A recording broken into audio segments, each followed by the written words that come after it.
Okay, so for romance, at the very beginning, you're in fifth position. So you can practice finding the note first.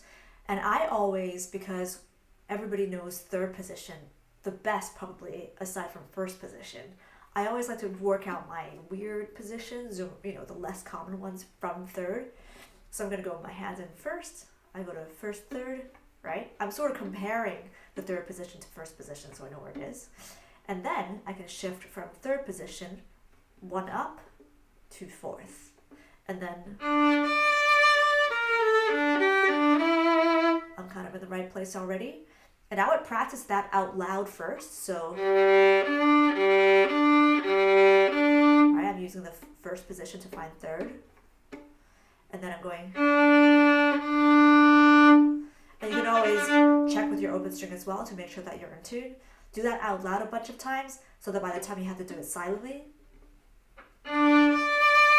you're going to be pretty sure that you're in the right place. You can also kind of do this. You can kind of quietly do that before you start as well. Do that. And then. All right.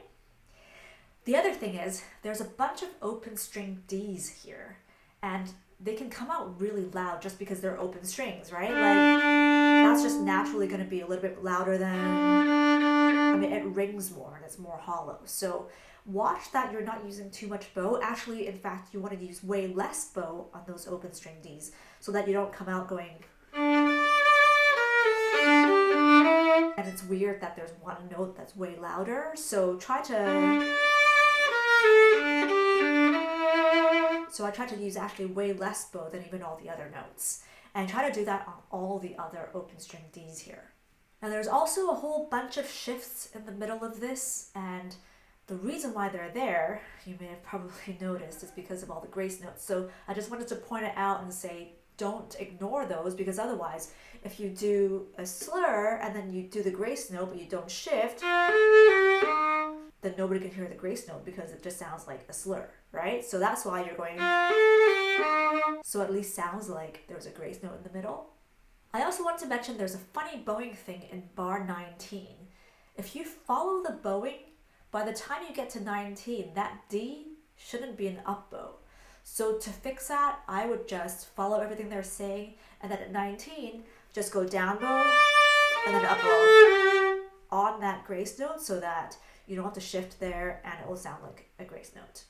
The rhythm can be a little bit tricky in bar 35, so let's just count it through. So you're going 1, 2, 1, 2, 1, 2, 1, 2, 1, 2. Now obviously you are meant to slow down, and I'm not slowing down, and I'm also not slowing down in the recording, but that's partly because if I slow down, it's really hard for you to follow it because you can't see me and I can't see you. Usually your accompanist would follow you, right? So just for practice purposes, I've done it so that the rhythm is completely straight, but it's probably best anyway, if you're having trouble with this rhythm, to do it straight to begin with and then add in the slowdown. Try to just make your beats land on the 1 and the 2 so that even if it's a semiquaver or when it hits the triplets, you're still going 1 and 2 and 1 and 2 and 1 and 2 and 1 and 2 and so that the 1 and the 2 always land in the same place. Now from 54 to 55, that rhythm is also just slightly tricky. I think just because of the way it looks. They've made it look like the F and the C take up more space than the D, but the D is 2 quavers. So I'll do the pickup from 53. It goes 1, 2, 1, 2, 1, 2, 1, 2. All right, so it's quite long. I'll do it one more time. 1, 2, 1, 2, 1, 2. All right, so it's worth mentioning that shift as well. It's slightly one that we don't do very much. So I would practice just that shift back and forth. So you're going from first finger on G to...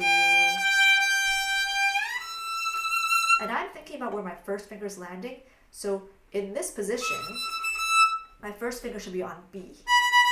So if I'm aiming for the G to be on B, you should land on an E. If you want to practice that in slow motion, then I'm going... So I always use my thumb to shift up, You don't have to, but I just find that it works out better. So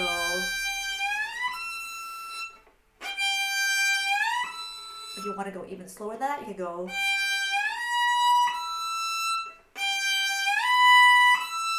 like that. And then speed up too. Alright. Now in 65, kind of a similar rhythm thing where it kind of looks like it takes up more space, so you want to slow down, but it's actually quite quick. So from 65 it goes. There's no pauses or anything.